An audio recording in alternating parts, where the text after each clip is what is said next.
¿Qué tal? Buenos días, ¿cómo están? Buenos días. Buen día. Buen día, profesor.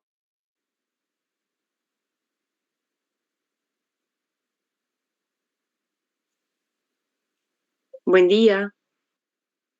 Hola, buen día. Buen día.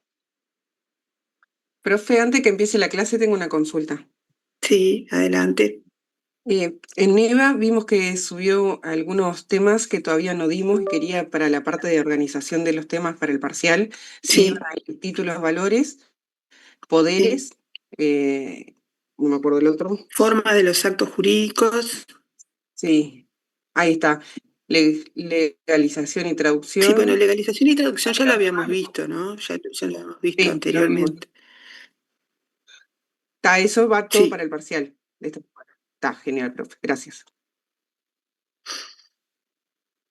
Después faltan algunos temas que vamos a subir, que esos los vamos a subir para, digamos, para digamos, para que ustedes lo tengan para el examen y para la vida, ¿no?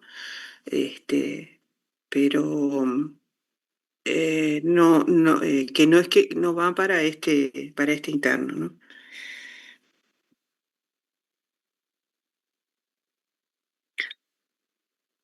Y a quienes les faltaba hacer algún interno, o sea, quienes por razones justificadas no pudieron hacer el primero o el segundo, lo vamos a hacer el miércoles 30 en forma virtual, como fueron los internos que no hicieron, ¿no? En esos casos lo vamos a hacer el miércoles 30 en el horario normal perdón, el miércoles 30. El lunes primero es, ¿no? Creo que es lunes primero. Ese día vamos a hacer esos internos que faltan. Les pedimos a quienes nos habían ya avisado que por algún motivo no podían hacer el interno, que nos vuelvan a mandar para ajustar bien quiénes era el primero y el segundo que no habían podido hacer, ¿no? Gracias, profe. No nos lo manden ahora por el chat porque después el chat lo perdemos y no mándenlo por mensaje privado o por el foro, ¿sí? Por favor. Bueno, Belén. Buen día, profe. No, le iba a preguntar si era posible, bueno, con los ejercicios que subió a mí me fueron dando dudas, incluso yo puse una duda en el rincón de dudas de Eva, pero si queda, prefiero, y si le queda como a usted, que cuando termine la clase le planteo las dudas. Bueno, vamos a ver a qué hora terminamos la clase, ¿no? Sí, O si así da el sea, tiempo, si da el tiempo, al final de la clase. yo prefiero que nos lo manden por Eva. Bueno. Prefiero que las dudas que tengan nos las manden por Eva, porque así nosotros podemos con tranquilidad, sin apuros, contestarles, darles las respuestas a las dudas que ustedes se le plantean, ¿sí? Si da el tiempo, entonces, igual como te digo, yo igual lo puse en Eva, pero digo. Sí, Después de clase, no. sí, porque vieron que estos días estamos terminando tarde y estas últimas clases terminamos tarde y por eso, si no, después terminamos a las corridas las dudas, ¿no? Si las suben en el rincón de consultas, todos la pueden ver. En cambio, si lo contestamos en la clase, ya hay mucha gente que se fue y no puede aprovechar la respuesta, ¿no? O sea, le queda para algunos poquitos y no para todos, ¿no? Mariana. Buenos días, profesora. Quería hacer una consulta respecto al parcial. ¿El salón ya lo tiene definido? Sí, el salón déjenme que les digo, yo lo iba a subir de todos modos les voy a mandar un mensaje por Eva, pero ya les digo porque esto lo tengo en un correo electrónico que me Igual mandaron de si la... quiere después lo sube, como dijo, así queda para todos, no hay Sí, problema. yo Bien. lo voy a subir, pero estoy casi segura de que era el 6, el salón 6. Y el horario es el mismo de la clase. ¿Cómo? El horario es el Sí, mismo de de 8 a clase, de 8 10. a 10. De 8 a Perfecto, 10, sí, sí. perfecto. Eh, Gracias. Déjenme ver los salones. Que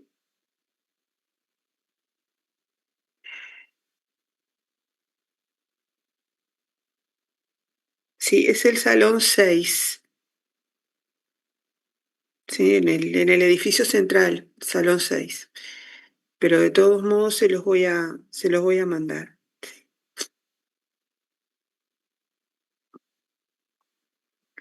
Recibí algún mensaje pidiendo si por favor, si les podíamos mandar los ejercicios resueltos. Yo lamento decirles que esto no es posible. No podemos mandar todos los ejercicios resueltos porque estamos corrigiendo, hemos estado subiendo videos. Como ustedes comprenderán, no podemos hacer todo esto. No podemos ponernos a resolver los casos. Por otra parte, hay gente que está resolviendo casos en este momento y si subimos los resultados ya no tiene sentido la resolución. O sea, el trabajar porque no tiene sentido el hacer los ejercicios porque van a estar pendientes del resultado. Pero además es una cuestión de tiempo. Realmente estamos corrigiendo el segundo interno contra reloj y no nos da el tiempo para todo. Sinceramente, o corregimos o publicamos o subimos los resultados, que de todos modos creo que no es la finalidad tener el resultado final. Si ustedes tienen dudas, nos hacen las preguntas por Eva y nosotros trataremos de contestarlas, pero no podemos estar publicando resultados, o sea, el resultado final de cada ejercicio. Eso lamento, pero no es posible. No es posible porque no nos da la vida. No, no podemos. Sinceramente, no podemos atender, o sea, contestar las posibles preguntas que tengan, que son muy válidas, terminar de corregir el segundo escrito, que también es válido, antes del tercero, y además ponernos a armar todos los resultados, porque nosotros no los tenemos el resultado final escrito ya y armado. Eso no está hecho, lo tenemos que hacer. Entonces, no es posible. Sinceramente, lamento, pero no es posible. Seijas, adelante. Una consulta, los que hacemos el lunes primero el parcial, Sí, en este caso sería en el horario de clase. sí, claro, sí, sí, siempre es en Perfecto. el horario de clase, claro. Muchas gracias, profe. De nada.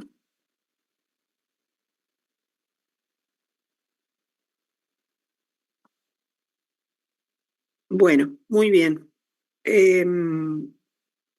Vamos entonces a continuar. Sí, hay casos que están resueltos en videos, sí, sí, porque nosotros hicimos algunos temas, los dimos con ejercicios, entonces en su momento, entonces ahí los van a encontrar resueltos, pero hay muchos otros que no. ¿No? Profesora, Sí, yo trato de irlos razonando despacito, uno a uno. Y estos ejercicios sí. no tenemos apuro de subirlos a la plataforma, ¿verdad? No, es que no hay que subirlos. Ah, está bien. Esos son ejercicios para ustedes, para que Para ustedes practicar. practiquen. Está bárbaro. Para el interno, para que sepan, para que vean modelos de ejercicios que pueden, o sea, dentro de lo que se pueden encontrar por ahí. ¿Tá? Ahí está, gracias. Sofía, Buen día, profesora. Una pregunta. ¿Para el parcial se va a poder tener la tabla de ratificaciones de las convenciones y eso? sí, la tabla de ratificaciones sí se puede tener. Genial. La tabla de ratificaciones básicamente de la CIDIP, que es de lo que hay tabla, ¿no? Porque, o Sí, sea, de sí. lo demás, las otras, a ver, las tablas de ratificaciones, si tienen el libro de Lorenzo, hay tabla de ratificaciones en el libro de Lorenzo. Espero que la usen, ¿no? Porque la verdad que en los escritos, en el segundo escrito nos estamos encontrando con cualquier cosa, ¿no? O sea que espero que use las tablas de ratificaciones. Yo estoy azorada con lo que estoy encontrando en el segundo escrito. Les voy adelantando. Como por ejemplo que, a ver, con las veces que lo repetimos, que en materia de jurisdicción extracontractual, con Paraguay se aplica el artículo 60 de la ley general, ¿no? Cosas por el estilo me estoy encontrando. Yo francamente a veces no sé, no sé, no sé, eso creo que no va a pasar en el escrito final porque no van a tener la inteligencia artificial a mano, pero me encuentro con referencias a artículos de leyes que no son uruguayas, ¿no? Me he encontrado con artículos que no son uruguayos, como por ejemplo me he encontrado, y lo hemos conversado con la doctora Portela, con, en algún ejercicio con afirmaciones de que la ley aplicable a la sucesión es la del último domicilio del causante.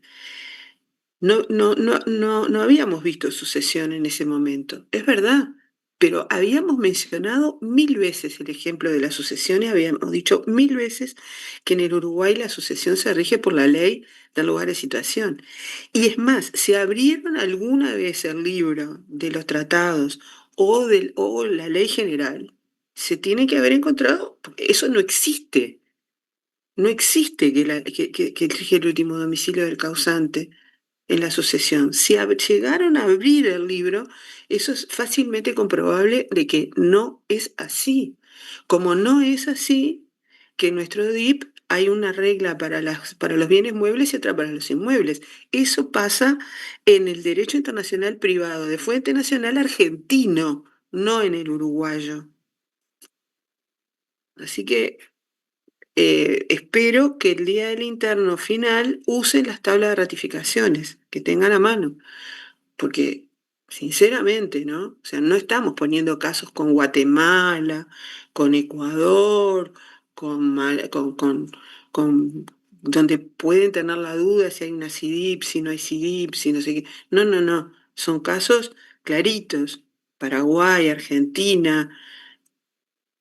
No estamos poniendo nada extraño.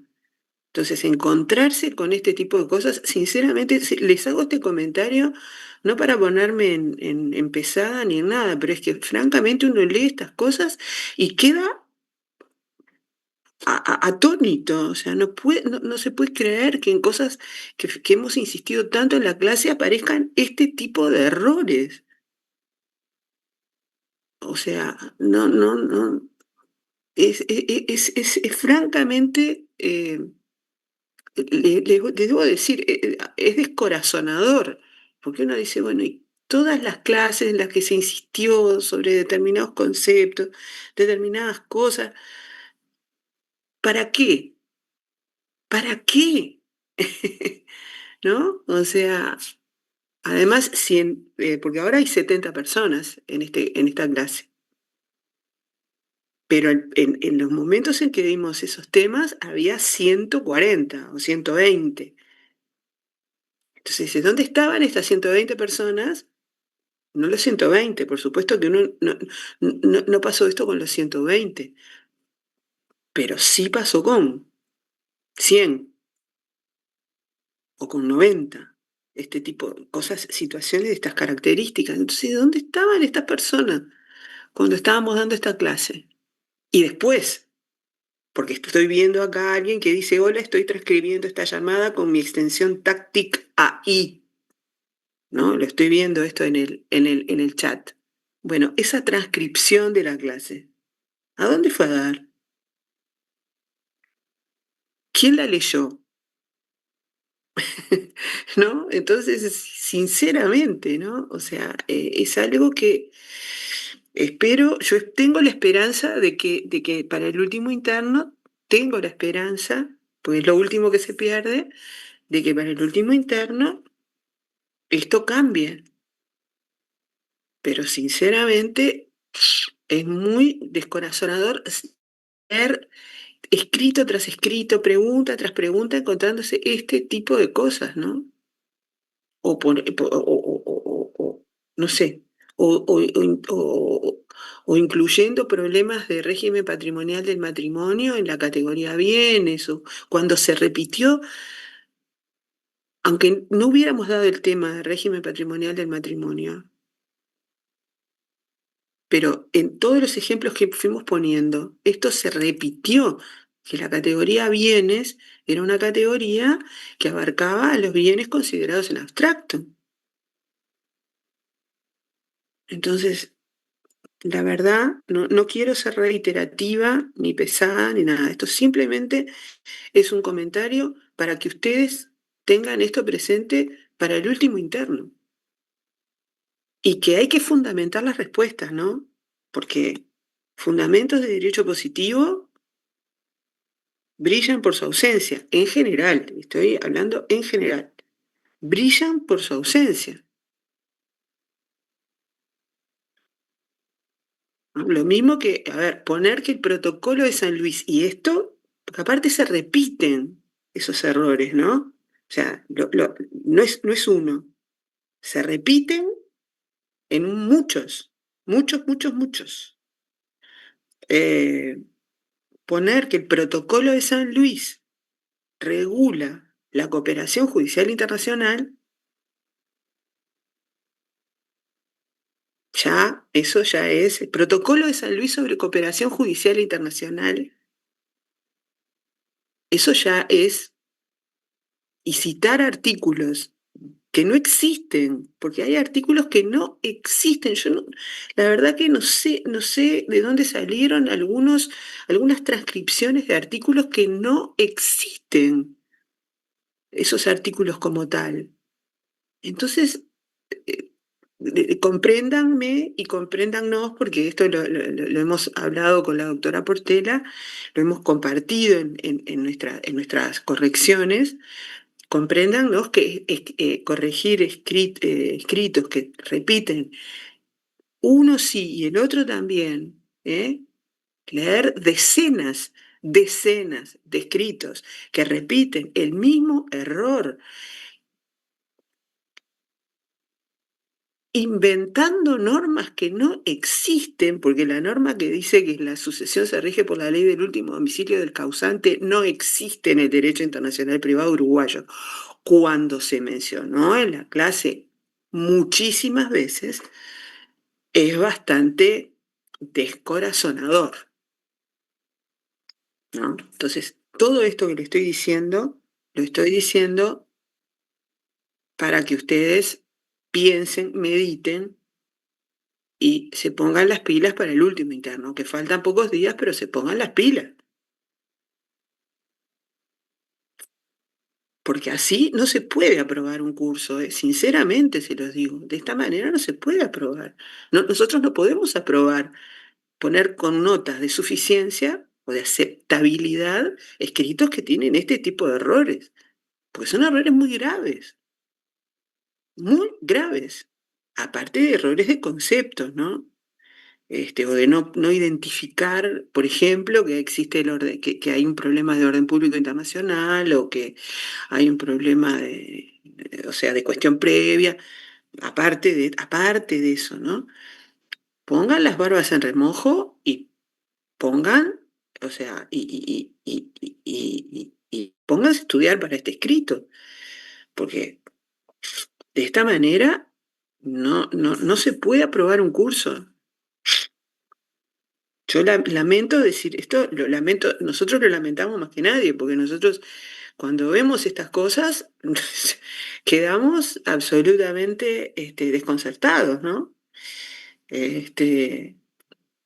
Pero desconcertados y tristes, porque uno dice, bueno, ¿qué pasó con esta clase?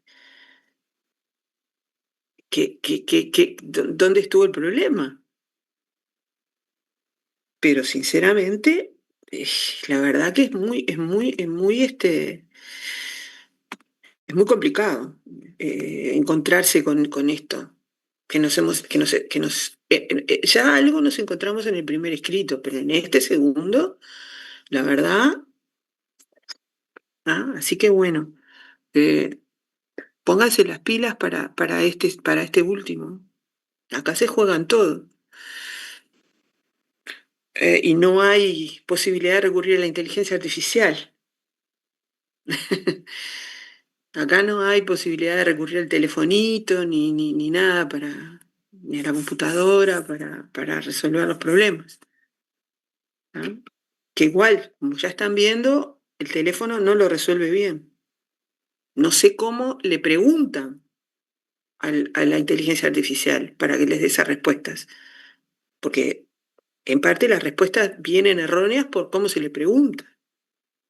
Si yo le pregunto hacia el voleo, la inteligencia artificial busca dentro del algoritmo y ahí hay de todo. Y entonces me aparece el derecho argentino, el derecho español, el derecho... Y ahí sí aparece el último domicilio del causante, la nacionalidad, todas esas cosas que vemos en los escritos. O sea, yo sé que ustedes en este momento están pensando, qué pesada esta mujer, está dedicando parte de la clase a decir esto. Sí, yo sé, yo lo sé, pero se los digo para que mediten y piensen. No se puede aprobar un curso de esta manera, es imposible. No hay manera de aprobarlo así. Bueno, vamos a seguir hablando de los contratos, que es mucho más agradable. Estuvimos viendo las reglas generales de los tratados de Montevideo en materia de contratación.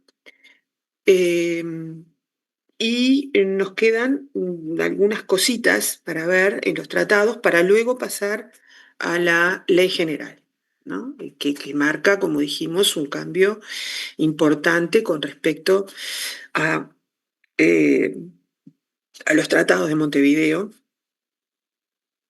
y a lo que era nuestro DIP de Fuente Nacional anterior. En los tratados de Montevideo, aparte de lo que estuvimos hablando, está regulada una figura que es la de los llamados contratos accesorios. Los contratos accesorios son contratos que, como su nombre lo indica, acceden a un contrato principal, ¿no? O sea, existen en función de otro contrato. Estos son básicamente los contratos de garantía personal o contratos de garantía real, ¿no? Que acceden a un contrato principal.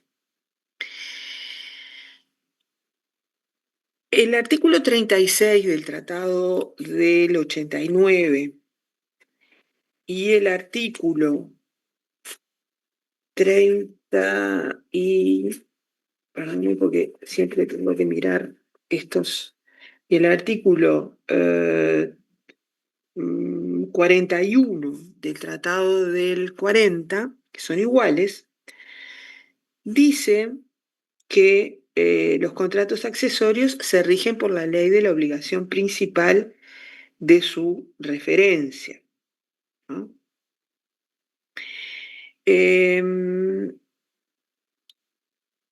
Esto querría decir que el contrato accesorio sigue la suerte del contrato principal. Por lo tanto, se regiría por la ley del contrato principal. Si, por ejemplo, nosotros tuviéramos un contrato de arrendamiento, ¿sí? Que tiene, al que accede una garantía de carácter personal, pónganle ustedes, ese contrato, esa garantía personal, ese contrato de garantía personal, esa fianza, se regularía por la misma ley que el arrendamiento, ¿no? O sea, tendríamos que averiguar primero cuál es la ley del arrendamiento, aplicable al arrendamiento, de acuerdo con los criterios del artículo 34 del Tratado del 89 y 38 del Tratado del 40, ver cuál es la ley aplicable y esa sería la suerte del contrato accesorio. Ahora, se plantea un problema con respecto a los contratos accesorios que constituyen garantías reales, como por ejemplo el contrato de hipoteca o la prenda. Porque en este caso, en cualquiera de estos dos casos, lo que se constituye es un derecho real de hipoteca, un derecho real de prenda sobre esos bienes. Entonces, en esos casos, nos podríamos plantear, ¿no? Estos contratos en los que se constituye un derecho real siguen la misma suerte que el contrato principal. Y ahí hay hay un trabajo que ya tiene muchos años, pero que sigue siendo valioso y a tener en cuenta, que es el trabajo del doctor Edison González Lapeire, que se llama Los contratos accesorios en el derecho internacional privado. Y él sostiene que en estos casos se aplica, o es de aplicación, la norma relativa a los derechos reales. Y los derechos reales forman parte de la categoría bienes, ¿no? Si nosotros miramos el artículo sobre bienes, el artículo 26 del Tratado del 89, que tiene su homólogo en el artículo 32 del Tratado del 40, dice, los bienes, cualquiera que sea su naturaleza, son exclusivamente regidos por la ley del lugar donde existen en cuanto a su calidad, a su posesión, a su enajenabilidad absoluta o relativa y a todas las relaciones de derecho de carácter real de que son susceptibles. Por lo tanto, esos contratos accesorios de carácter real, ¿no? Donde se constituyen derechos reales sobre los bienes, en opinión del doctor González Lapeire, se rigen o sea, escapan a esta regla del artículo 36 del Tratado del 89 y 41 del Tratado del 40 y se regirían por la ley del lugar de situación del bien, por el fuero de atracción que tiene el lugar de situación del bien en materia de estricto carácter real. Soledad. Iba a comentar un poco eso, que González Lapeire dice como que esos dos artículos coliden, es decir, que no se enfrentan, digamos, en el caso de que sean respecto a bienes y que para él en realidad no está dentro de la categoría, está más bien dentro de la categoría bienes y no de la categoría actos jurídicos, el tema de una garantía porque, en relación a un bien. Y que para él primaría en realidad el bien como tomado en abstracto y no como dentro de una garantía. Claro, o sea, es que si estamos a lo que dice el artículo en materia de bienes, ¿no? Donde incluye dentro del alcance extensivo de la categoría bienes a todas las relaciones de derecho de carácter real de que es susceptible el bien, ¿sí? Entonces, en ese caso, el tema de la constitución de derechos reales entraría dentro de la categoría bienes, ¿no? Entonces, o sea, eso como que pasaría por encima de la norma sobre contratos accesorios. Y los contratos accesorios, el artículo sobre contratos accesorios, que es el 36 del Tratado del 89 y el 41 del Tratado del 40,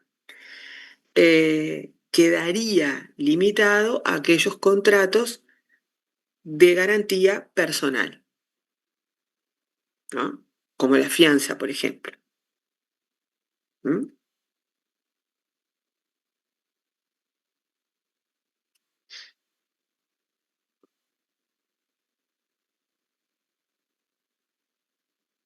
¿Alguna pregunta sobre esto?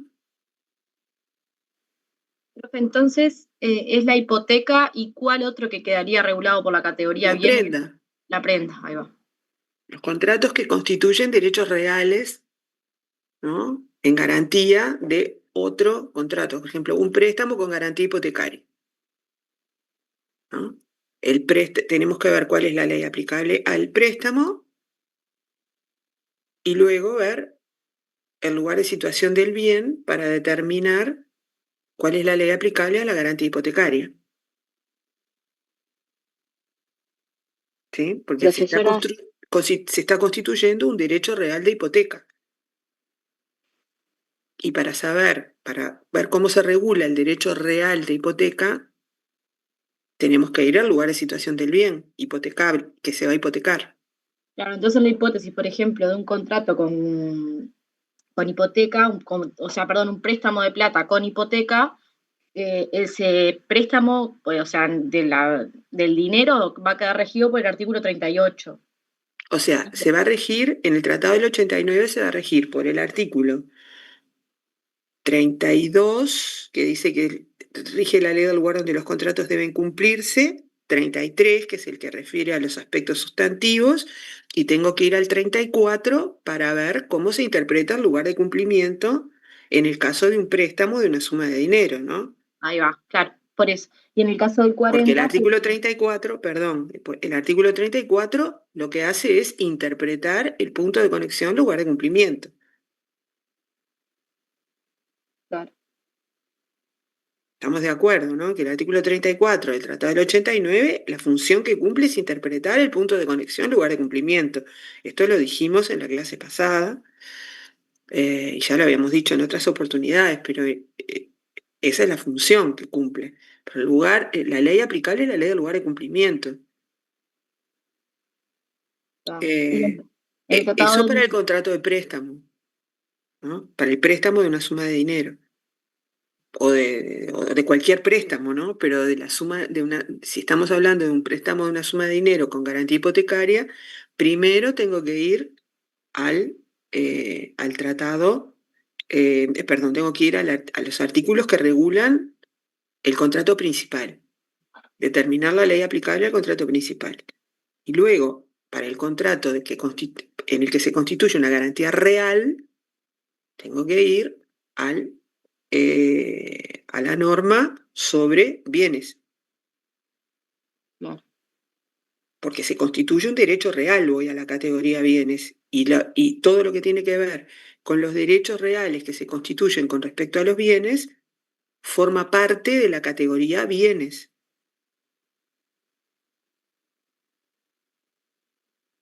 ¿Sí? profe. En el caso del tratado del 40, Lo serían mismo. las formas quedan reguladas por el artículo 36, después el 37 que me dice que es el lugar de cumplimiento, y el 38 me va a interpretar ese punto de conexión lugar de cumplimiento. Todo lo que atañe al contrato de préstamo.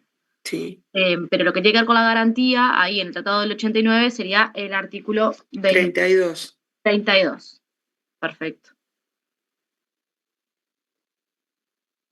Bueno, otro punto que también que es muy importante, y sobre todo en la actualidad, es el de la perfección de los contratos celebrados a distancia. Ustedes vieron que en el artículo 34 del Tratado del 89 y en el 38 del Tratado del 40, habla mucho de que se interpreta el lugar de cumplimiento como el lugar de situación de los bienes al tiempo de la celebración del contrato, o el domicilio del deudor al tiempo de la celebración del contrato. Por lo tanto, se impone, es necesario determinar cuándo se celebra el contrato, porque eso fija temporalmente esta interpretación, ¿no? Del domicilio del deudor, del lugar de situación de los bienes. O sea, es importante determinar el perfeccionamiento de los contratos. Esto, que en el caso del contrato entre presentes no parece generar mayores dudas, en los contratos entre ausentes, esto se nos puede plantear una duda, ¿no? O sea, ¿cuándo se considera celebrado ese contrato? Entonces, los tratados de Montevideo contemplaron esta hipótesis de los contratos celebrados entre ausentes o por correspondencia o mandatario, dicen, ¿no? O sea, cuando hablan, dice el tratado del 89, habla de los contratos celebrados por correspondencia o mandatario, y lo mismo hace el artículo 42 del Tratado del 40. Creo que los legisladores o los congresistas de 1889 no se imaginaron que 100 años después iba a haber contratos que se iban a celebrar por teléfono, ¿no? O a través de una máquina, como de una computadora. Pero estos artículos son perfectamente aptos para resolver estos problemas. El artículo 37 dice que la perfección de los contratos celebrados por correspondencia o mandatario se rige por la ley del lugar del cual partió la oferta. ¿Sí?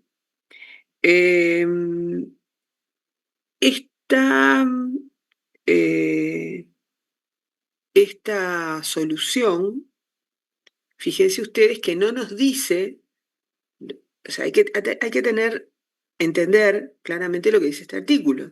Este artículo lo que dice es que el perfeccionamiento de los contratos celebrados a distancia se rige por la ley del lugar de donde partió la oferta,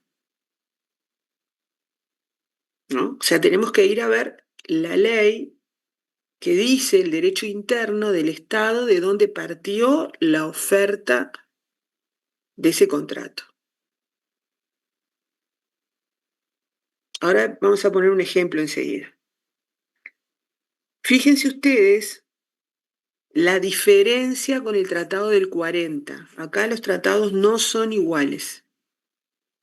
El artículo 42 del Tratado de 1940 dice que la perfección de los contratos celebrados por correspondencia o por mandatario se rige por la ley del lugar del cual partió la oferta aceptada.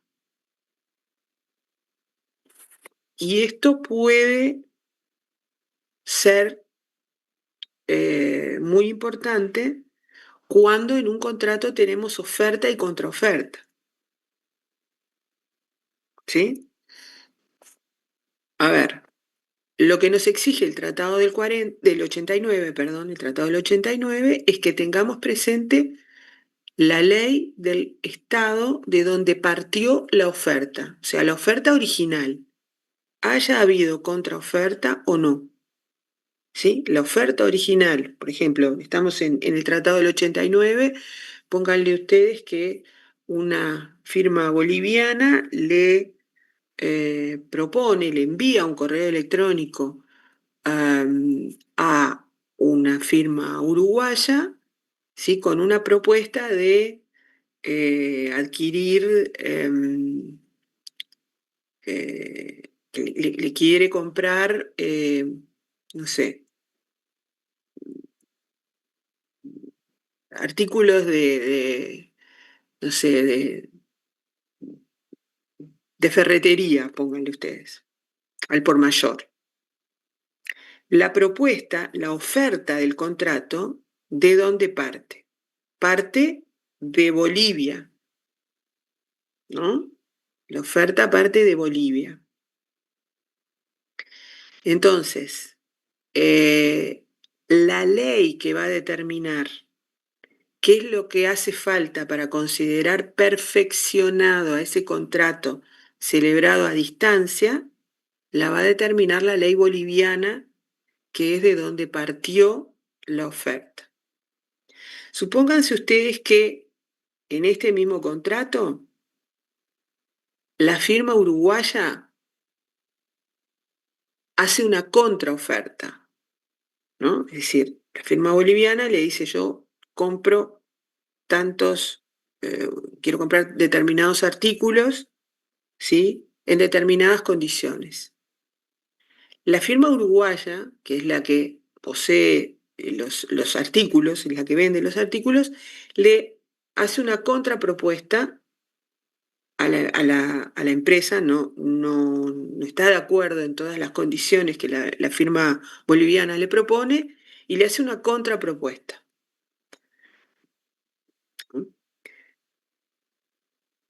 El perfeccionamiento del contrato, por más, y esa propuesta es aceptada por la firma boliviana, esa contrapropuesta de la firma uruguaya. Por más que haya habido una contrapropuesta de la firma uruguaya, la ley que determina el perfeccionamiento de ese contrato, las condiciones para que se considere perfeccionado ese contrato a distancia, va a seguir siendo la ley boliviana, porque es la ley de donde partió la oferta, ¿no?, de donde arrancó la propuesta. ¿Sí? En el Tratado del 40, si ustedes miran, o sea, si ustedes vuelven a mirar lo que leímos hace un momento, lo que dice el artículo 42 es que la ley aplicable al perfeccionamiento de los contratos celebrados por correspondencia es la ley del lugar de donde partió la oferta aceptada. Ahí cambiaría la ley, profesora. Exactamente. O sea, que Ahí si sería nosotros la ley uruguaya. este caso lo traspolamos a Argentina, pónganle ustedes, ¿no? La oferta partió de Argentina, llegó a Uruguay y desde Uruguay la firma uruguaya hace una contrapropuesta que es aceptada por la firma argentina. La ley aplicable al perfeccionamiento es la ley uruguaya, porque es de donde partió la oferta que fue finalmente aceptada,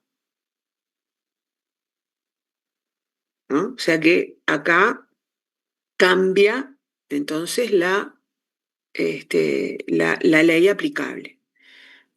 Ojo que esto que estamos hablando, o sea, este artículo que estamos analizando, solamente refiere a la ley aplicable al perfeccionamiento de los contratos celebrados a distancia, ¿no? O sea, no cambia la ley aplicable al contrato.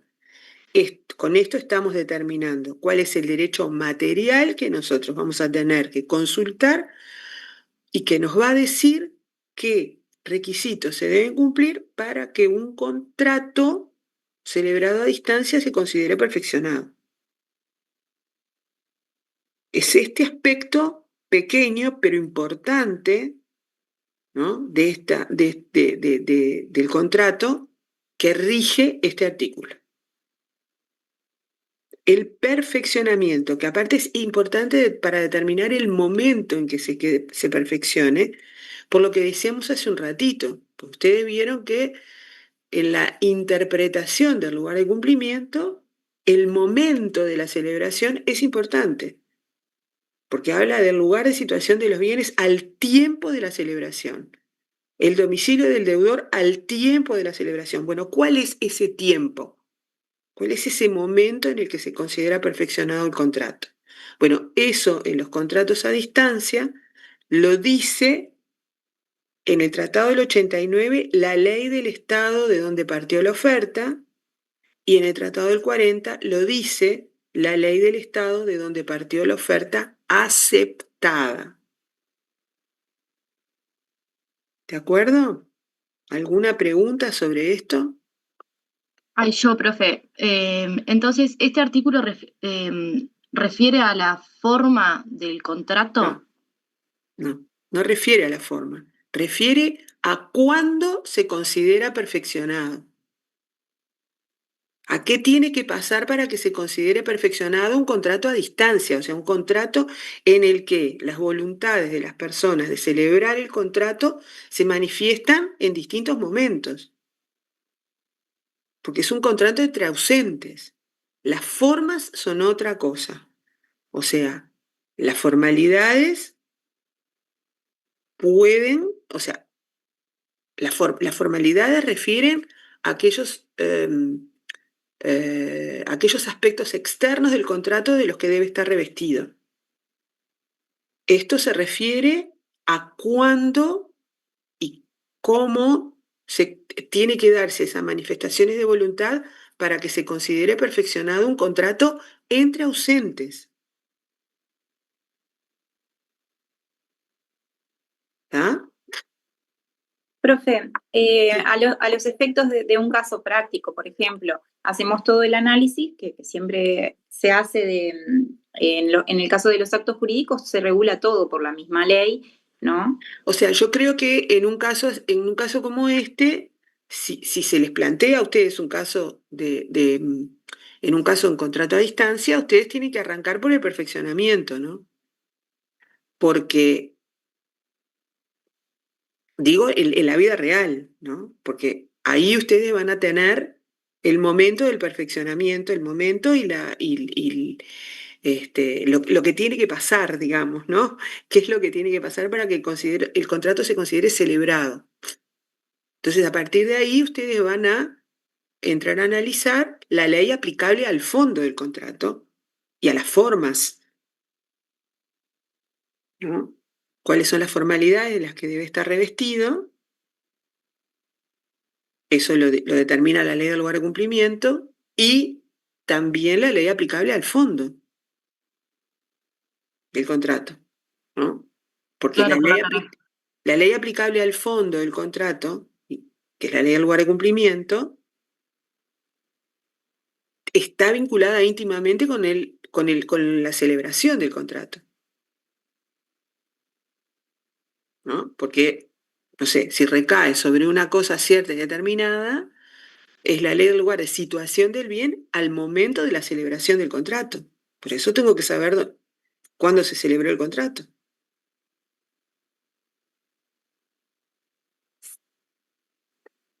Sí, esto en los contrato entre presentes no genera dificultades. Vale, El a ver si te iba a problema decir, es en los contratos a distancia.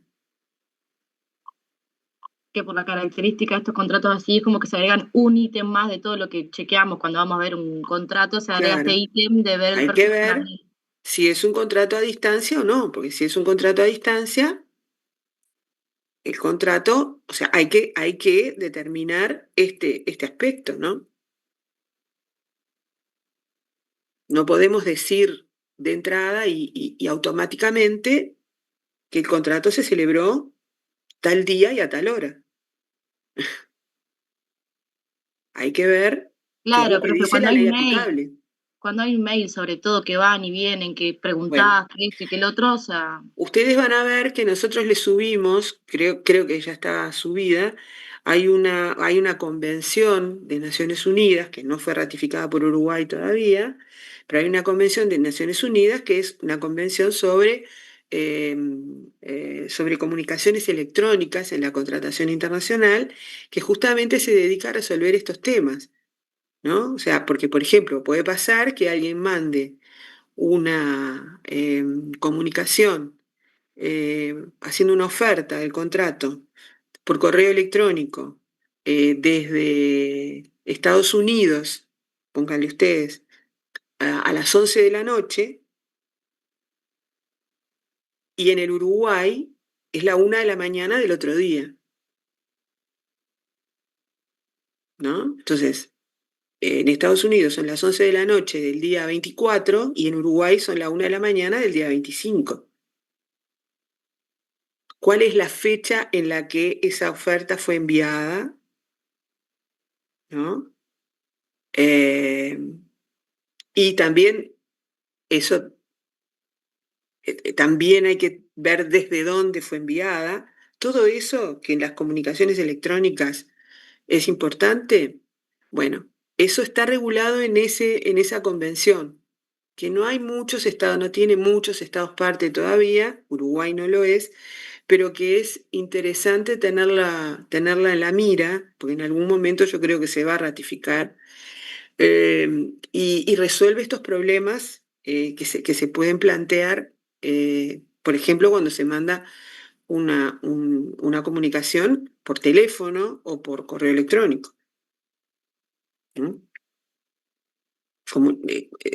Problemas de este tipo que les mencioné, ¿no? Que uno de repente ni los piensa en principio, pero que es una realidad, ¿no? O sea, ¿cuál es la fecha que tomo en cuenta?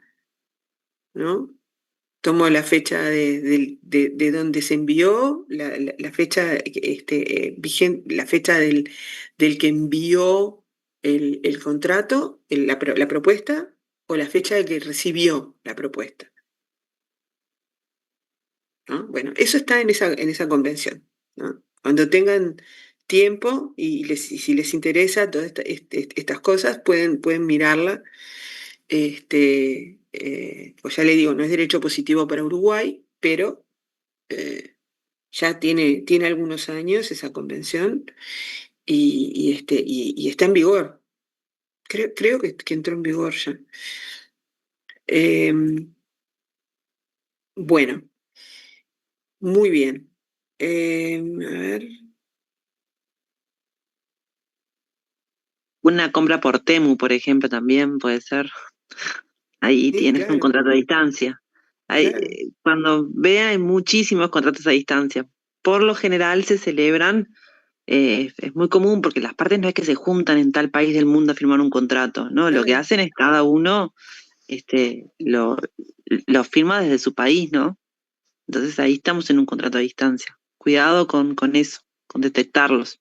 Y en el caso Lo de que Temu, tienen, por ejemplo, perdón, perdón, lo que tienen que tener en cuenta, ¿qué es el perfeccionamiento de un contrato? Ustedes los conceptos de derecho civil, nosotros no se los podemos dar porque asumimos que lo saben, ¿no? Lo mismo que son cuestiones de estricto carácter real, asumimos que lo saben. Obviamente, cuando nos encontramos en un parcial que nos dicen que son cuestiones de estricto carácter real, una compraventa, ahí ya no, hay un problema en el derecho interno, en derecho civil, o que son cuestiones, no sé, el perfeccionamiento de un contrato cuando nace el contrato. Les vas a decir si el contrato nace o no nace, porque si un contrato no se perfecciona, no nació la vida jurídica. Entonces, tengan cuidado. Hay contratos que, por ejemplo, para su perfeccionamiento se exige que sea por escrito. Y si ustedes celebraron un contrato, pero eso va a depender de la ley aplicable al perfeccionamiento de ese contrato. Entonces, esto tienen que ver todas estas cuestiones, ¿no? Ahí en derecho civil, si ustedes están, esta materia es lo que encierra, por algo está al final de la carrera también, ¿no? Porque, bueno, que saber diferenciar estas cuestiones contractuales, ¿a qué se refiere el perfeccionamiento de un contrato? ¿Qué hablamos cuando hablamos de perfeccionamiento? Y bueno, lo mismo que las cuestiones, ¿qué es que una cuestión sea de estricto carácter real? Esto el último lo menciono por los parciales, ¿no? Vi muchos errores con eso y bueno, ahí ya no asumimos aparte no sé por qué agarraron por ahí, porque no tenía nada que ver, pero bueno, ahí fue. O sea, ni siquiera lo podíamos haber previsto porque no pusimos nada que pueda dar a confundir que había cuestiones de estricto carácter real. Ahí hay como una cuestión. yo tengo Sí. una duda en este caso. Está bueno, por ejemplo, siguiendo con Temu, aparte porque hice un pedido y me interesa. No sería, obviamente, no estoy dentro de la fuente normativa aplicable porque con China no voy a aplicar ninguno de estos tratados. No sé lo que dice la 19920 en materia de esto. Pero en ese caso que no hay una oferta, porque estás comprando a través de la web, no es que hay un mail y por lo menos tenés asentado cuando diste el lock, por ejemplo, para el pedido. En ese caso, ¿qué es lo que se toma para el perfeccionamiento? Cuando Pero, chica, ¿a vos te parece que no hay una oferta? No te están ofertando. De hecho, te llegan 800.000 mails que te dicen no se pierda esta oferta. Te ponen hasta la palabra oferta. Si hay un contrato en el que hay oferta es en Temu. Que Sí, uno abre el teléfono para cualquier yo cosa compro, y le aparece una oferta de Temu. Sí. Claro, pero es cuando yo Diciendo compro la palabra oferta, además. ¿Quién está dando la oferta? Temu. Siempre la oferta parte de Temu. Eso, por ejemplo, en el 89 sería Temu porque te manda, pero en el tratado del 40 que pide la oferta aceptada. Entonces ahí es cuando yo le da clic a comprar. Lo que pasa es que eso, o sea, evidentemente, a ver, el que acepta la oferta ahí es, porque ahí no hay contraoferta, ese es un contrato con consumidores, ahí no hay contraoferta posible. O sea, yo consumidor no le puedo contraofertar a Temu, si no acepto la oferta que Temu me plantea, no compro. O sea que yo al entrar en la página y al ir y darle clic, ya acepté la oferta de Temu. No hay contraoferta. Eso se puede, eso sobre todo, lo de la contraoferta se da en partes con un poder de negociación equivalente, ¿no? Pero si no, no hay contraoferta. En un contrato con consumidores no hay contraoferta. Si yo no acepto la oferta de Temu, no compro. Perdón, Ana, que te pasé por arriba. No, y ojo ahí, Belén, cuidado que, por ejemplo, en el caso de Temu, no podemos aplicar ni el Tratado del 40 ni el Tratado del 89, Claro. porque evidentemente no es un país ratificante. Y en el caso de... Sería 19-920, en el caso con China 19-920.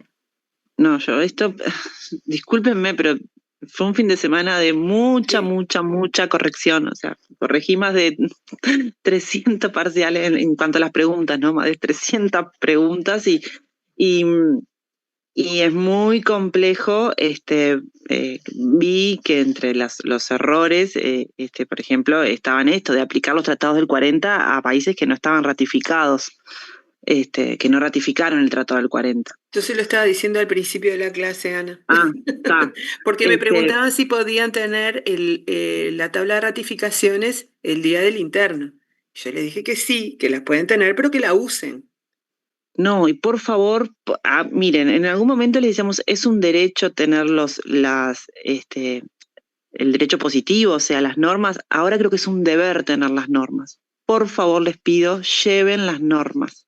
Es fundamental. Primero que no se pueden estar pasando entre ustedes las normas. Cuidado con eso, ¿no? O sea, el parcial no se pueden ustedes, si no llevan las normas, pero si no consultan las normas, no van a poder hacer parciales, ni examen, ni nada. Es fundamental. Yo no me quiero encontrar con normas otra vez que no existen. Por ejemplo, el artículo 2407 del Código Civil. No llega el Código Civil hasta el 2407. Además de estar, pero cuestiones de otros países. Eso es un googleo, ¿no? Pienso, no tengo pruebas, pero hay ya no vamos a hablarlo más, pero digo, por favor, lleven las normas, y básense en la normativa. Miren que es imposible aprenderse de memoria esta materia, las normas, así que no confíen en su memoria, ni yo me atrevería, ni creo que, no sé, ningún profesor de facultad se atrevería a resolver un caso sin las normas a la vista. No existe, no existe. Les vuelvo a repetir lo que dije al principio de la clase. O sea, una respuesta puede estar excelentemente, porque se aprendieron de memoria el speech del tema, pero si no tiene fundamento de derecho positivo, eso baja drásticamente la nota. Drásticamente, aunque esté brillantemente expuesto. Y teóricamente sea impecable. Si no hay fundamentación de derecho positivo, la nota baja drásticamente. Porque tiene que haber un fundamento de derecho positivo, porque si ustedes son abogados, tienen que fundamentar en el derecho positivo. Y si son escribanos, aunque de repente no lo escriban en la escritura, pero se tuvieron que basar en el derecho positivo. No existen las soluciones de los casos en el aire.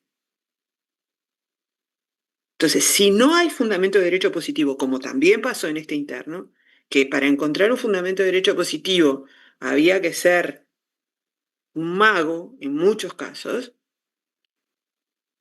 entonces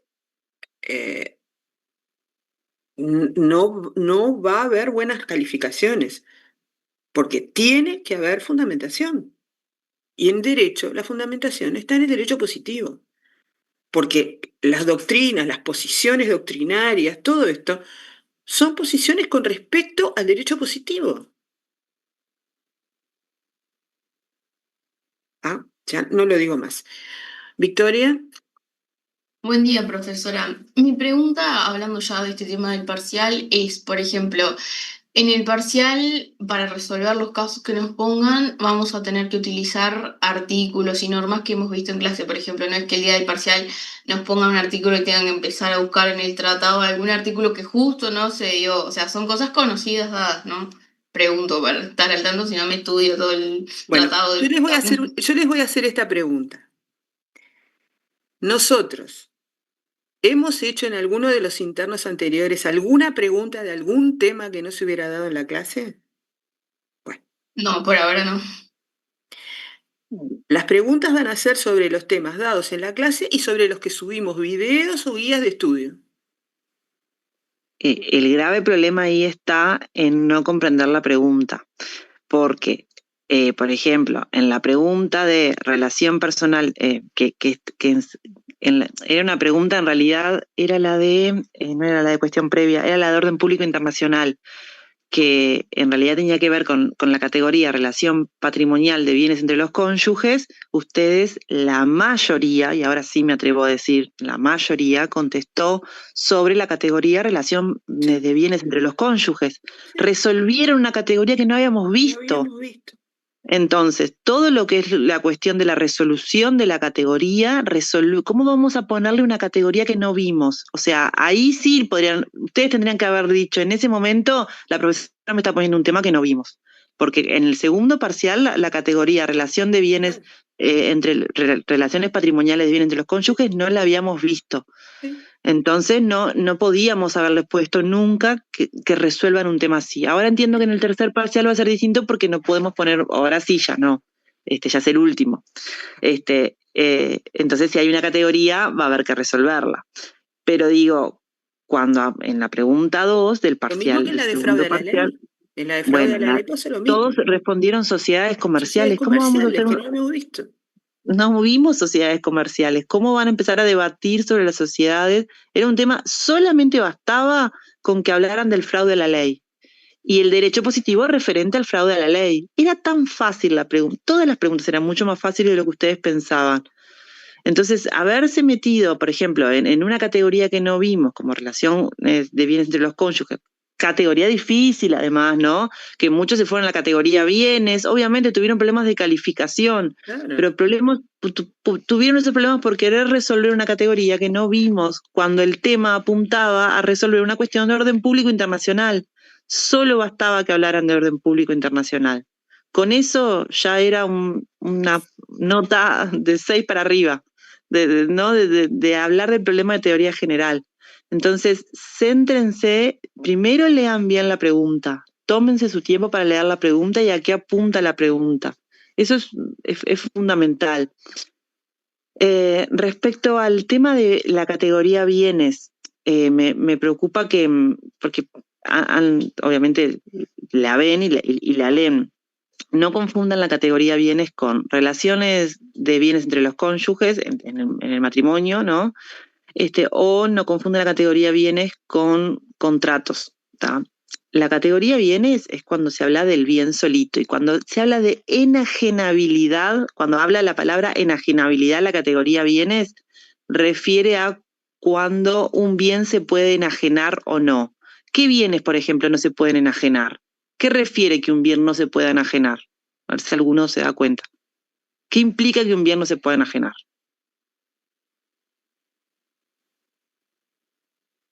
Ahí, Santiago, estás muteado, no sé si querés hablar. Perdón, buen día. Buen día. ¿Algún bien tipo del patrimonio público que tenga alguna característica especial, por ejemplo? Exacto. tiene que ver con la característica del bien en sí.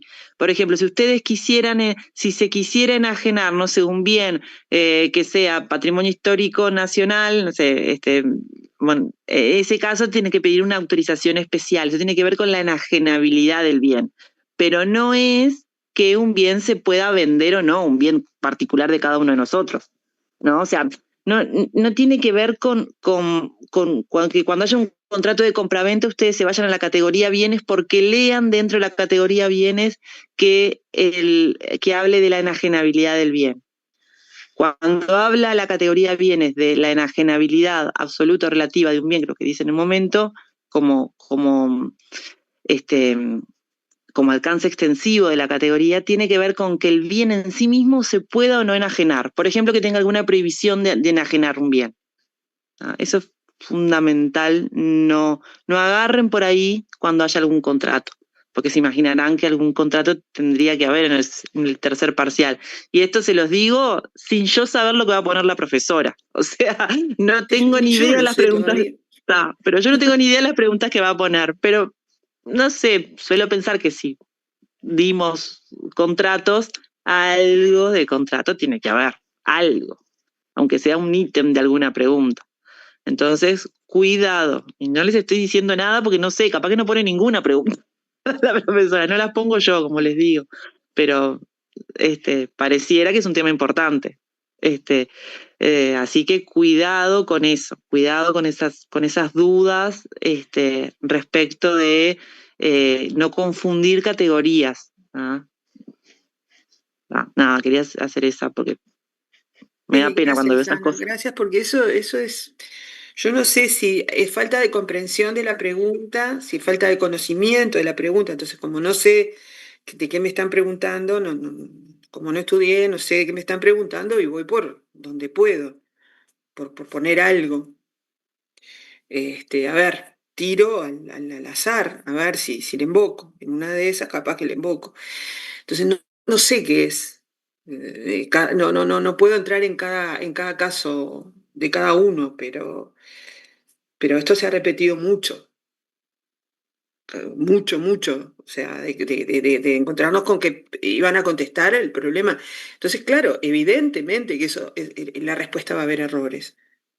Y aparte había algunas que también se repetían. En las sociedades comerciales, por ejemplo, hablaban del criterio real, del domicilio real y no sé qué. Evidentemente eran cosas que, o sea, no lo habíamos visto. O sea, no habíamos visto personas jurídicas todavía. Era imposible poder abordar el problema de la persona jurídica, de la sociedad comercial, porque no lo vimos. Entonces, meterse a eso, o sea, no podíamos poner eso. Porque aparte, ¿qué vamos a evaluar? O sea, un escrito es una evaluación. ¿Qué vamos a evaluar de un tema que no hemos visto?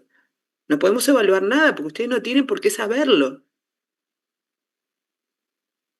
Entonces, lo que evaluamos es lo que se dio en la clase, que es lo que ustedes deberían saber. Ahora, si ustedes contestan algo que no vimos en la clase, que no lo vimos, y lo que vimos no lo contestan, esa respuesta seguramente no va a andar bien. Yo lo que tengo pendiente, que no sé si alguno después quiere, sin que nadie se exponga ni nada, pero capaz de dónde lo leyeron o mandarme por la plataforma EVA, porque muchos empiezan diciendo, cuando se pone qué problema de teoría general, ponen el problema de teoría general que hay acá es el conflicto de leyes. Sí. Bueno, ¿de dónde, qué apunte está diciendo eso? ¿Qué libro está diciendo eso? Por favor, no es un problema de teoría general, un conflicto de leyes. No tiene nada que ver un conflicto de leyes. O algunos pusieron un conflicto en los puntos de conexión. No sé si no es peor aún. O sea, ¿qué material está? A mí me preocupa qué material está rondando con eso. Porque no es un material que está bien. No hay un problema. ¿Qué problema nosotros vimos de teoría general de conflicto de leyes? No vimos ni uno. Hablamos del conflictualismo, de los conflictualistas, sí, pero no es un problema en sí mismo un conflicto de leyes. Yo pienso que quisieron apuntar a que hay dos leyes, no sé, dos ordenamientos jurídicos involucrados y que eso para ustedes es un conflicto de leyes. Digo porque es el primer año que me pasa de encontrar en muchos parciales que dicen el problema de teoría general es el conflicto de leyes. Es que aparte, sin duda hay algo que está circulando con eso. Lo llamativo es que este tipo de errores graves se repiten muchísimas veces. Muchas veces. No es un estudiante que lo pone, no, se repiten muchas veces. Claro, entonces ahí me preocupa. Con las mismas palabras. Es como en la pregunta de Savigny del primer interno, que en vez de hablar del asiento territorial, hablaban del asiento natural. No era un estudiante, eran muchos que decían lo mismo. Entonces uno se pregunta qué es lo que está circulando, que dice eso. Capaz que ustedes me pueden decir, bueno, lo interpretamos de tal cosa que dice la doctora Fresnedo. Yo voy a mirar la bibliografía en ese sentido, porque necesito sacarme esa duda para, no sé si capaz que ya no este año, pero el año que viene, aclarar a qué se refiere es la bibliografía en ese aspecto. Pero si alguno me quiere decir, porque yo lo he puesto como pregunta, ¿a qué se refiere con conflicto de leyes? Pero no sé de dónde sale esa afirmación, y no es un problema de teoría general un conflicto de leyes. Un conflicto de leyes tiene nada que ver con nada. Temas que vimos, tiene que ver con las concepciones, no tiene nada que ver. Sí, con el método, sí. Claro, no. Bueno. No sé a qué apunta, pero bueno, lo quería como decir porque si alguno quiere decirme de ese material dónde está, cuál es, como para ya el año que viene descartarlo. Profe, perdón que me quedó la duda de lo de los bienes, que a mí particularmente a veces me cuesta, como me confunde un poco y puede ser que sea por un tema de que no lo tengo muy claro. Cuando, por ejemplo, estamos hablando de un inmueble y después surge la enajenabilidad de ese bien, ¿no? Y los derechos reales con relación a ese bien, ¿qué tengo que tener en cuenta ahí? No entendí la pregunta. A ver, ¿me la puede volver a formular? Perdón. Por ejemplo, estamos, no sé, una compraventa de un inmueble, y estoy analizando eso, y después tengo que analizar por separado la enajenabilidad de ese bien y los derechos reales de ese bien. A ver.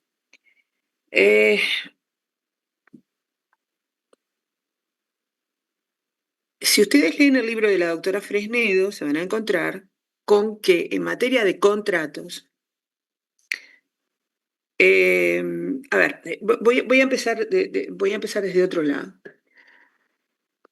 Como les he dicho varias veces, un caso puede plantearnos distintos tipos de problemas, el mismo caso. Yo puedo tener una compraventa de un bien inmueble que me puede plantear, o sea, en un caso se me plantea en la vida real, no voy a ir a un caso de un escrito, pero en un caso de la vida real.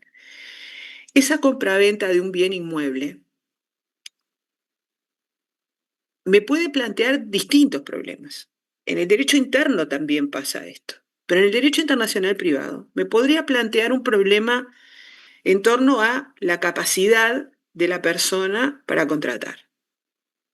¿Esta persona tiene capacidad para celebrar esta compraventa? Ese no es un problema de la compraventa, es un problema que tiene que ver con la persona. La persona tiene capacidad para contratar, ¿no? O sea, estamos en el marco de una compraventa. Estoy haciendo esto para situar la respuesta a su pregunta.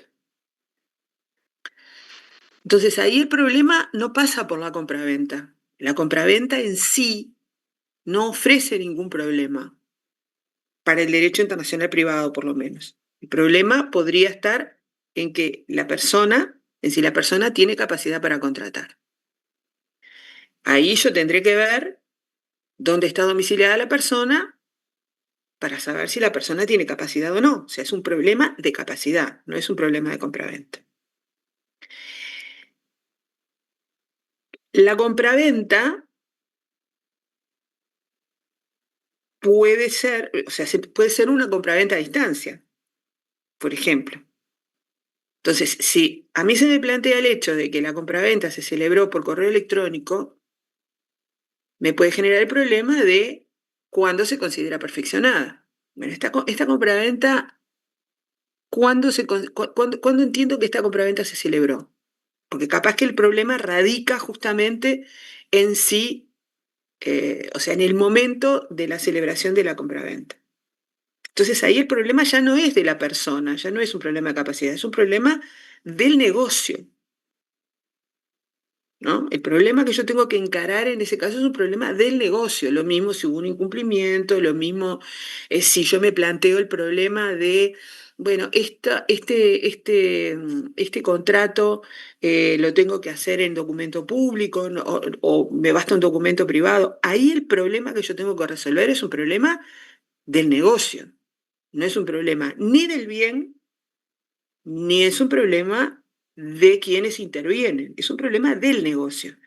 Es decir, cómo lo documento, cuándo se considera perfeccionado, cuál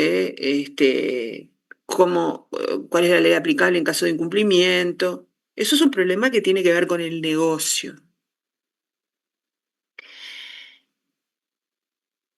Si lo que yo me estoy planteando es un problema de este bien, que es objeto de esta compraventa, ¿este bien está en el comercio de los hombres? Por ejemplo, ¿alguien pretende venderle a otra persona el monumento al gaucho que está en 18 y Constituyente? ¿Eso es un problema del negocio de la compraventa? ¿O es un problema de las partes? No. Es un problema de la cosa que se pretende vender. ¿Se puede vender el monumento al gaucho? Conocen el monumento al gaucho, ¿no? Bueno, capaz que los que viven en el interior no lo conocen, pero digo, los que viven en Montevideo me imagino que conocen el monumento al gaucho. Sí, sí. Bueno, entonces, ¿el monumento al gaucho se puede vender? Eso no es un problema de la compraventa. Eso es un problema de la cosa. Determinar si ese bien está en el comercio, si es un bien que está en el comercio de los hombres, es un problema que atañe a la cosa, no a la compraventa. No es un problema que afecta al negocio, es un problema que afecta al bien. ¿Se puede constituir un derecho real sobre un bien X, cualquiera que sea? Bueno, eso es un problema que atañe al bien, no al negocio. Si ustedes estudian el tema de contratos, lo que van a encontrar, sí, y esto me parece oportuno hacer la referencia, es que se distingue el título del modo en los contratos, ¿no? Entonces, ustedes leyeron el tema contratos, van a haber visto en el libro de la doctora Frenedo que ella hace la distinción del título y del modo. Los modos de adquirir el dominio forman parte de la categoría bienes. ¿Sí? Los modos de adquirir el dominio forman parte de la categoría bienes. Entonces, el título compraventa, el título forma parte de la categoría actos jurídicos, pero el modo de adquirir el dominio forma parte de la categoría bienes. Cuando nosotros nos preguntamos cuál es la ley aplicable al contrato, estamos pensando en el título. ¿Sí? los modos, o sea, cuando pensamos en el modo tradición, por ejemplo, en el modo prescripción, en el modo, estamos pensando en la categoría bienes.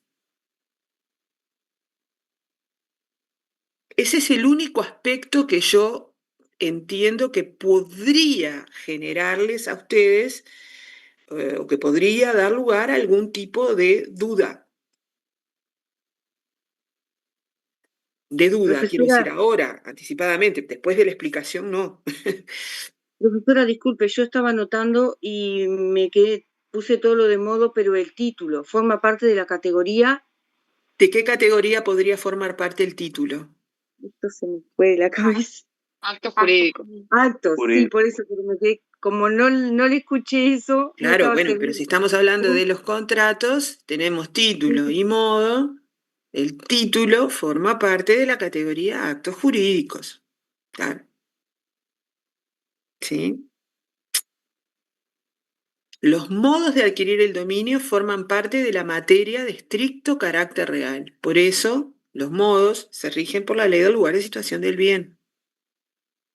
Esa era mi duda, profe. Muchas gracias. Sí. ¿Ah?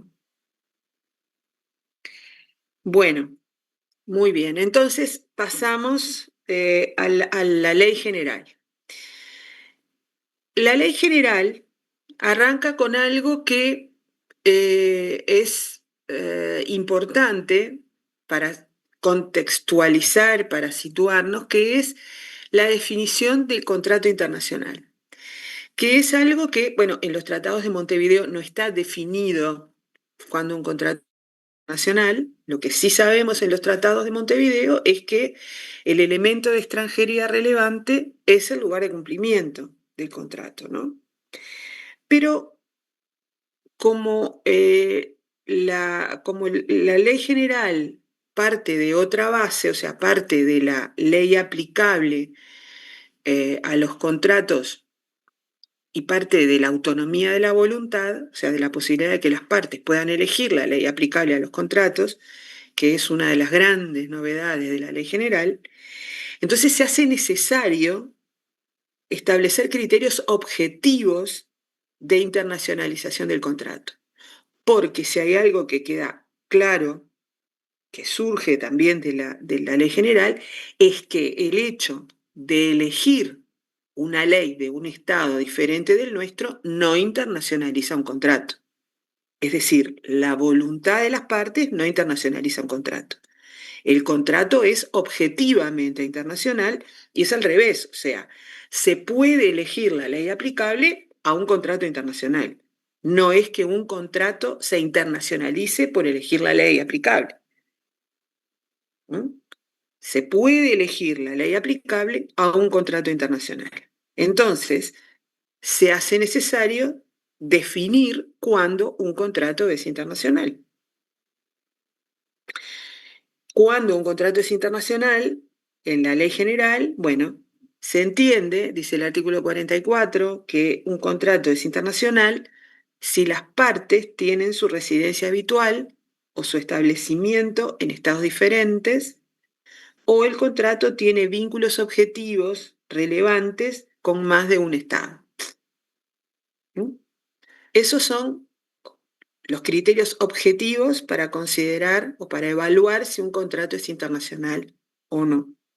Y a continuación, el mismo artículo dice lo que estábamos mencionando hace un instante. El contrato no puede ser internacionalizado por mera voluntad de las partes. O sea, un contrato en el que las partes tienen su domicilio o su residencia habitual en el Uruguay, que el bien objeto del contrato se encuentra en el Uruguay, que todos los vínculos del contrato están en el Uruguay, yo no le puedo elegir, no podemos pactar con mi contraparte que la ley aplicable va a ser la ley china. Y con eso convertir al contrato en internacional, porque ese es un contrato nacional, en los términos de la ley general.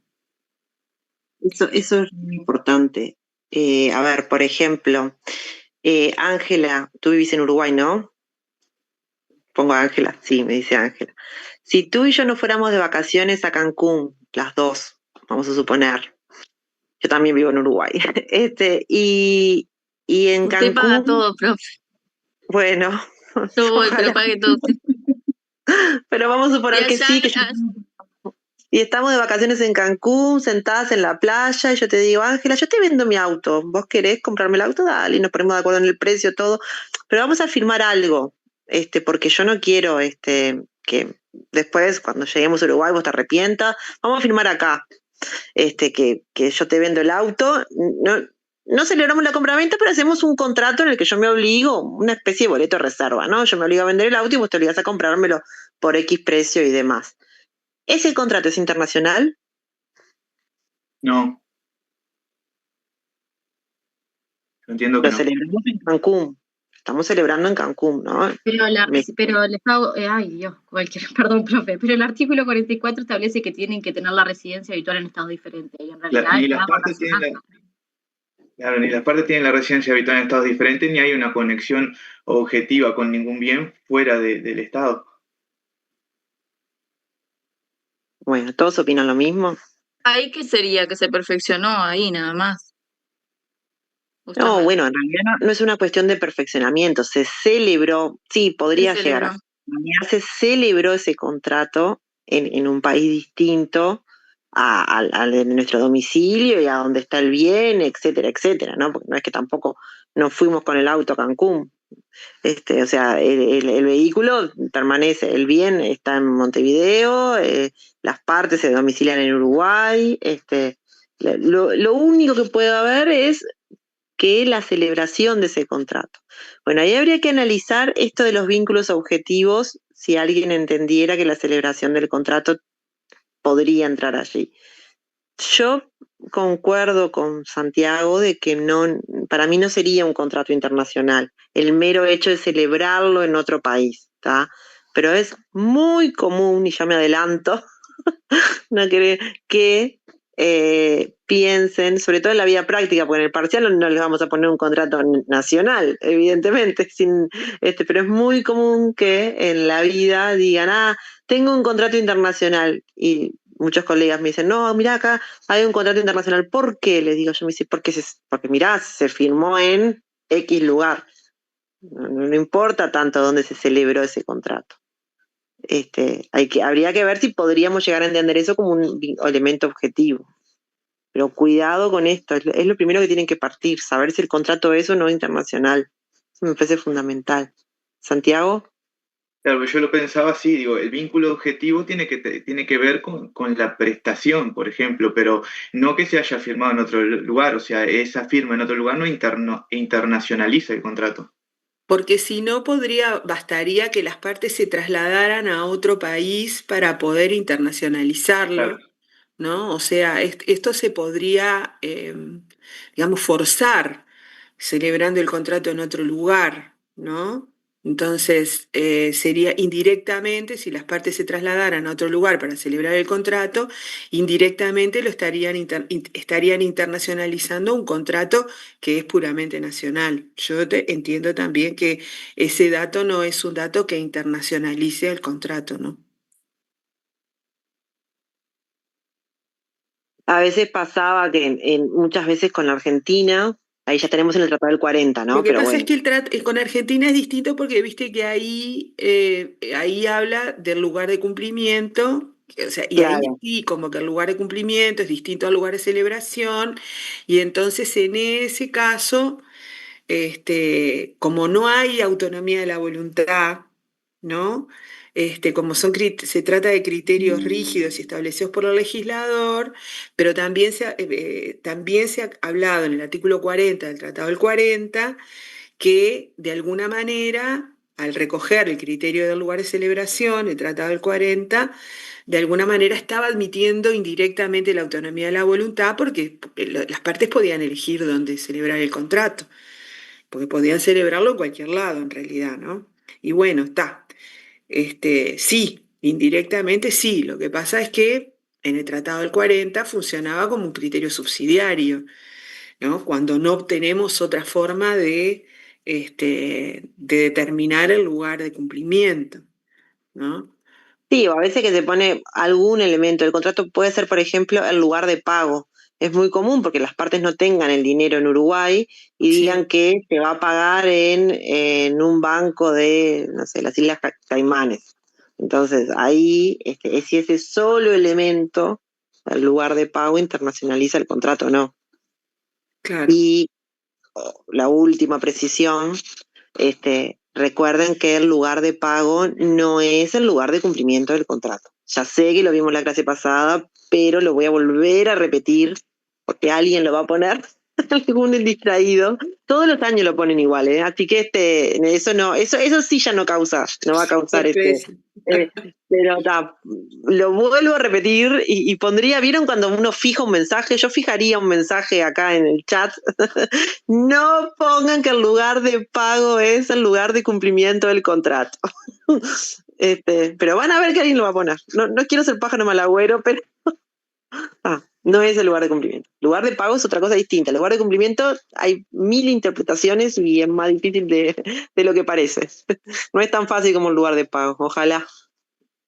Si todos los años se pone ese error, quiere decir que este tema todos los años va de cajón. Es que, O no. y bueno, Que si va, contratos va. pero contratos va. Tacho, es obvio. Por El lugar favor. de cumplimiento de la ley aplicable a los contratos, o sea que... ¿A usted le parece que no puede haber, que en alguna evaluación no hayamos puesto nunca un caso con un contrato? Es o sea, que no van a tener un contrato internacional en su vida profesional, seguro que uno van a tener, seguro. Capaz que no tienen un caso de ausencia, capaz que no tienen un caso de divorcio internacional, pero y que los tienen por lo general, pero ¿de contratan un contrato internacional? Tienen, porque hoy celebramos contratos internacionales a cada rato. Todos nosotros seguramente celebramos algún contrato internacional. Es de cajón. Lo que pasa, profe, yo entiendo, la compañera no se pone a estudiar y te pones a pensar, bueno, de esto me pueden preguntar así, asá, y creo que estamos todos la misma tratando de... No, está bien. Por eso estamos tratando de tirarles. Imagínense que tenemos que dar el tema y le estamos tirando todo el tiempo No preguntas, piensen pero digo, cómo vamos a preguntar nosotros, si estudian van a poder contestar, o sea... Sí, profe, digo, pero uno se va imaginando la propuesta o eso, digo, no digo para no estudiar, digo justamente para ver por dónde encararle el estudio, ¿no? Capaz que... No significa que no estemos estudiando, profe, no es por ahí lo que digo, al menos. No, pero lo que quiero decir es que no le... Porque ni yo sé qué caso o cómo lo voy a poner o qué voy a plantear. Ni yo lo sé el día de hoy. pero están cantadas las preguntas, están cantadas. ¿Que a usted le parece que no íbamos a poner una pregunta de orden público internacional y que no se iba a poner un caso con un árabe? Y pusimos un caso con Qatar y respondieron régimen de bienes en el matrimonio, pero les parecía que no. El único tema que tenemos para poner con orden público internacional es un caso de un matrimonio que tenga algún tema con un árabe, o con un árabe, con una persona que estuviera por esa zona, porque no íbamos a poner, era cantado, era como que decís, ¿les parece que eso no iba a haber? El único ejemplo que pusimos de fraude a la ley fue con una sociedad. Dijimos, está en el 198, la ley 16.060, bla, bla, bla. El único tema que teníamos de fraude a la ley. Lo pusimos, aun cuando es cantado. Y respondieron sobre sociedades comerciales, un tema que no habíamos dado.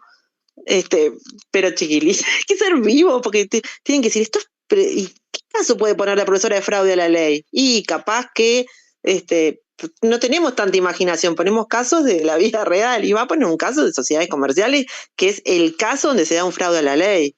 ¿Qué problema puede poner de orden público internacional? Y va a poner un caso con alguna árabe que tenga más de una esposa, o que algo suceda con alguna esposa, porque es lo que hay de fraude a la ley, de orden público internacional.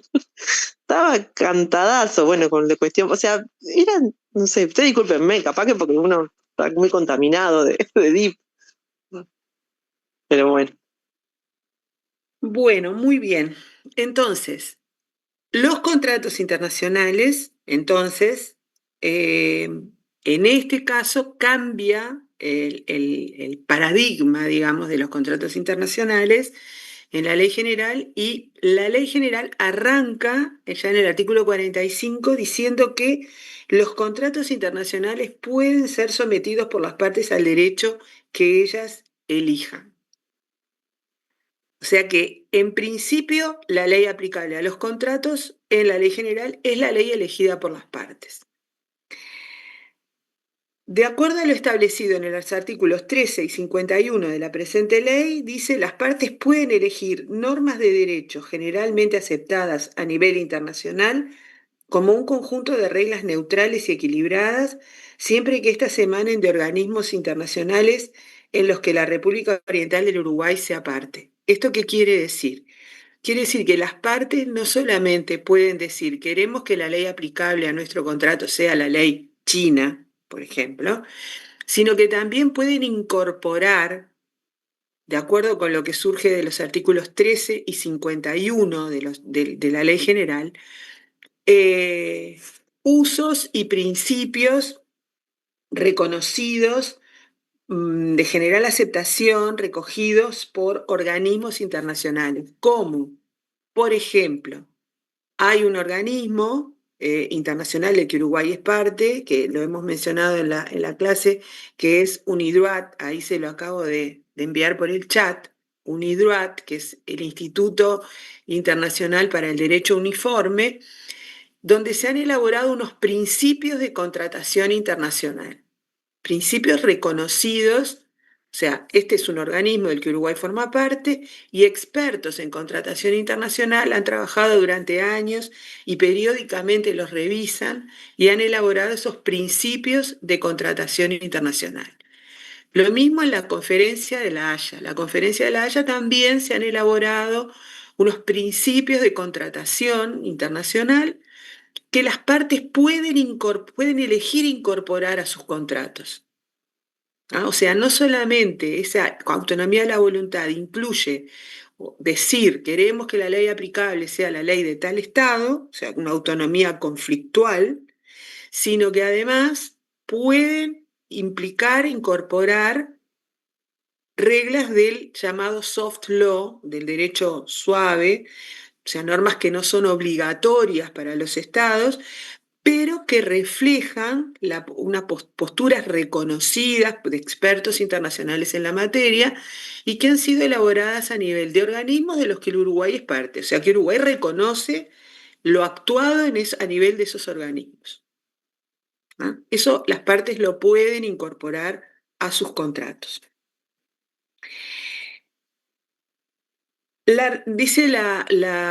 Sigue el artículo 45 diciendo que la remisión al derecho vigente en un Estado debe entenderse con exclusión de sus normas relativas al conflicto de leyes.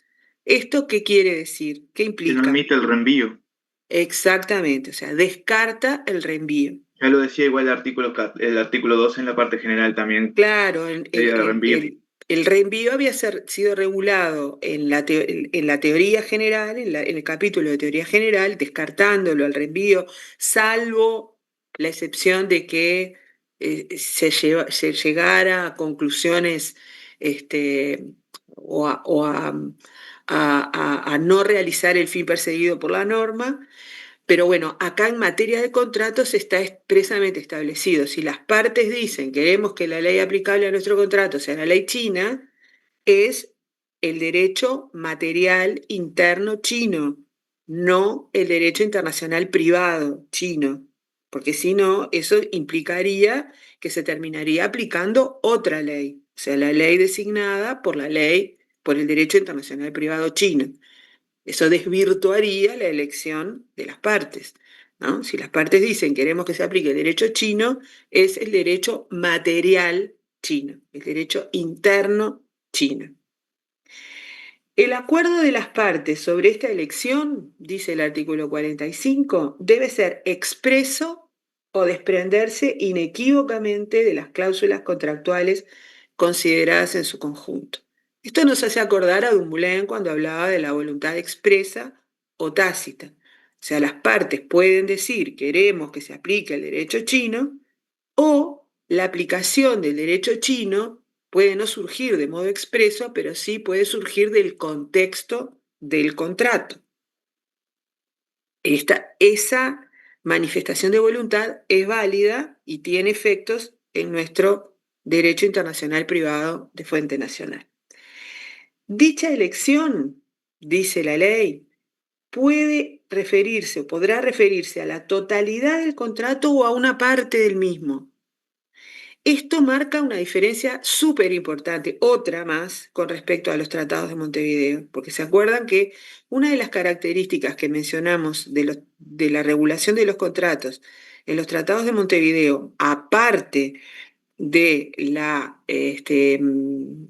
la solución rígida de que la ley aplicable era la ley del lugar de cumplimiento, era la unidad, o sea que todo el contrato se regía por la misma ley. Todos los aspectos sustantivos del contrato se regían por la misma ley. Acá puede haber un desmembramiento, o lo que ustedes van a encontrar en algunos libros como el dépeçage. Perdón, no me queda no encuentro la cédille en dépeçage. En francés esto es, lo pueden ver en los libros, que es el desmembramiento, el despedazamiento del contrato, el poder, el que algunas partes, elijamos la ley aplicable a alguna de las partes del contrato, algún aspecto del contrato, y para otro aspecto no elijamos la ley aplicable, ¿no? O sea, esto marca también una diferencia importante con respecto a los tratados de Montevideo. Después, por último, el artículo 45 dice: la elección del derecho puede ser hecha o modificada en todo momento. Si ella es posterior a la celebración del contrato, se retrotrae al momento de su perfeccionamiento, bajo reserva de los derechos de terceros y de lo ya ejecutado conforme a la ley oportunamente aplicable. Esto es otra diferencia con respecto a los tratados de Montevideo. Esta posibilidad de que la ley, o sea, de que esa elección pueda ser hecha o modificada durante la vida del contrato, ¿no? O sea, en los tratados de Montevideo la ley es inamovible, la ley del lugar de cumplimiento. Acá la ley puede cambiar, puede ser, o sea, podría haber ocurrido que no se hubiera hecho elección de ley en un primer momento y luego se haga, o que la ley, se hubiera elegido la ley aplicable a una parte del contrato y luego se modifique esa ley. O sea, la elección de la ley es amplia, y como ustedes pueden ver, y esto es algo que también me retrotrae al segundo escrito, la ley aplicable no está condicionada a ninguna conexión razonable con el contrato. No es que haya que el marco de la posibilidad de elección de la ley esté vinculada a algún criterio de razonabilidad. Lo único que nos está pidiendo la ley es que el contrato sea internacional. Pero después no hay ningún límite, que eso por eso les digo que me retrotrae al segundo escrito, porque en la pregunta sobre jurisdicción internacional, no sé de dónde sacaron que la elección del juez competente tiene que guardar una conexión razonable con el contrato. El protocolo de Buenos Aires no pide conexión razonable. Lo único que pide, que eso nadie lo nombró, de los que yo llevo corregidos, nadie lo nombró, pide una conexión razonable con algún estado del Mercosur para que sea aplicable el protocolo de Buenos Aires, cuando solo una de las partes tiene domicilio o sede social en el Mercosur. Si solo una de las partes tiene domicilio o sede social en el Mercosur, para que sea aplicable el protocolo de Buenos Aires, la elección del juez tiene que referir a un juez de un estado del Mercosur. Esa es la única referencia que hay en el protocolo de Buenos Aires a una conexión razonable.